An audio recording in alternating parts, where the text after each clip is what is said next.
Hi friends, പുതിയൊരു വ്ളോഗിലേക്ക് എല്ലാവർക്കും സ്വാഗതം. ഇതൊരു വ്ളോഗാണോ എന്നൊന്നും അറിഞ്ഞൂടാ. വിൻ്റർ ഡേ ഔട്ട്, വിൻ്ററായിട്ട് ജസ്റ്റ് ഒന്ന് നടക്കാനിറങ്ങിയപ്പം ഒരു വീഡിയോ എടുക്കാമെന്ന് തോന്നി. ആ വീഡിയോ ആണ് ഈ വീഡിയോ. ഓക്കെ, ദേ ഈ കാണുന്നത് ഒരു ലേക്കാണ് കേട്ടോ. ലാസ്റ്റ് ടൈം കണ്ടത് ഫോളിലായിരുന്നു. അന്ന് ഇവിടെ നല്ല രസമായിരുന്നു. താറാവുകളും കുറേ കുട്ടികളും, തൊട്ടടുത്തൊരു പാർക്കുമുണ്ട്.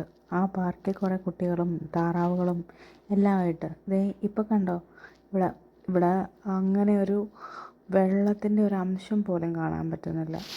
ആ കൂടെ കാണുന്നത് കുറച്ച് കാൽപ്പാടുകൾ മാത്രം. അതിൻ്റെ മുകളിൽ കൂടെ ആരൊക്കെയോ നടന്ന പാടുകൾ കാണാം. നമ്മൾ പണ്ട് സ്കൂളിൽ പഠിച്ചപ്പോൾ പല പല കാലങ്ങളെക്കുറിച്ച് പഠിച്ചത് ഓർക്കുന്നുണ്ടോ? മഞ്ഞുകാലം, മഴക്കാലം, അങ്ങനെയൊക്കെ പഠിച്ച സമയത്ത് നമുക്ക് ഈ കാലങ്ങളൊക്കെ നമ്മുടെ ഇമാജിനറി വേൾഡിൽ മാത്രമായിരുന്നു. കാരണം നമുക്ക് ആ കൂടെ ഒരു മഴക്കാലവും ഒരു ചൂടുകാലവും പിന്നെ വേണമെങ്കിൽ ഒരു പൂക്കാലം ഉണ്ടെന്ന് പറയാം, അല്ലാതെ വേറെ ഒന്നുമില്ല. ഇവിടെ ഒരു ചെറിയൊരു വെള്ളച്ചാട്ടമുണ്ട്. എന്നെ അത്ഭുതപ്പെടുത്തിയത് മറ്റൊന്നുമല്ല, ആ വെള്ളച്ചാട്ടം ഈ വിൻ്ററിലും ഒഴുകിക്കൊണ്ടേയിരിക്കുന്നു. പക്ഷേ ഈ ഉറഞ്ഞ നദിയിൽ എവിടെ നിന്നാണ് ഈ വെള്ളം എന്ന് മനസ്സിലാകുന്നില്ല. എന്തായാലും ഈ വെള്ളച്ചാട്ടം എത്തിപ്പെടുന്നത് വേറൊരു ചെറിയ തടാകത്തിലേക്കാണ്. ആ തടാകത്തിൻ്റെ വ്ളോഗ് ഞാൻ വേറൊരു ദിവസം നിങ്ങളെ കാണിക്കാം കേട്ടോ.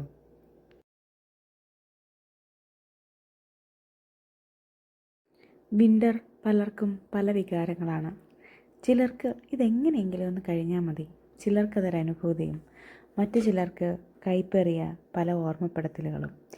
എൻ്റെ ആദ്യ വിൻ്റർ സീസൺ ആകുന്നതും കാത്ത് ഒരു കുഞ്ഞു കുട്ടിയുടെ ലാഘവത്തോടെ കാത്തിരുന്ന ഒരാളാണ് ഞാൻ.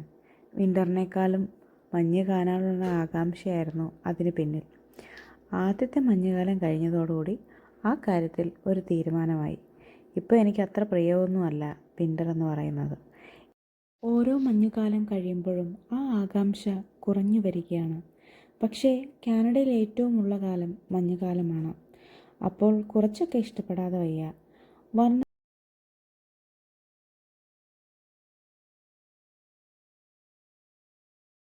വെള്ളച്ചായവും അങ്ങിങ്ങായി കുറച്ച് പച്ചയും കറുപ്പും.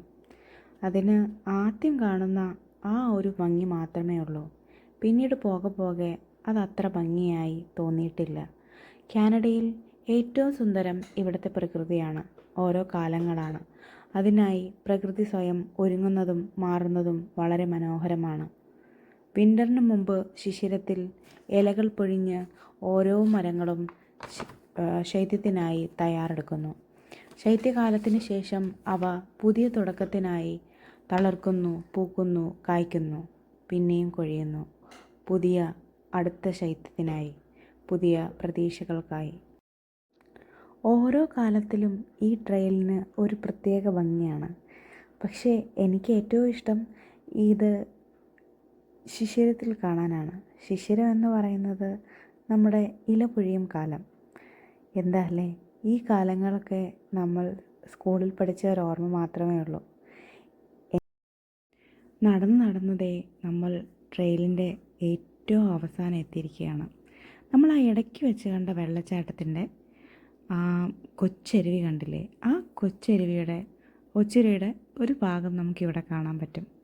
എന്തോ ഞാനിന്ന് വ്ളോഗ് എടുക്കുന്നതുകൊണ്ടാണോ എന്നറിയില്ല, കുറച്ച് അതിഥികൾ കൂടെ ഇന്ന് വന്നിട്ടുണ്ട്. ഒരു പറ്റം താറാകൂട്ടങ്ങൾ. ഇവരെവിടെ താമസിക്കുന്നുവെന്നോ എവിടെ ഈ വിൻ്ററിൽ എവിടെയാണ് നിൽക്കുന്നതെന്നോ ഒന്നും എനിക്കറിയില്ല കേട്ടോ. ചിലപ്പം ഇവിടെയുള്ളവർക്ക് അതിനെക്കുറിച്ചൊരു ധാരണയുണ്ടായിരിക്കും. എന്തൊക്കെയോ അവർ കൊത്തിപ്പറക്കുകയാണ് ഇതിനിടയിൽ. അടുത്ത വിശേഷം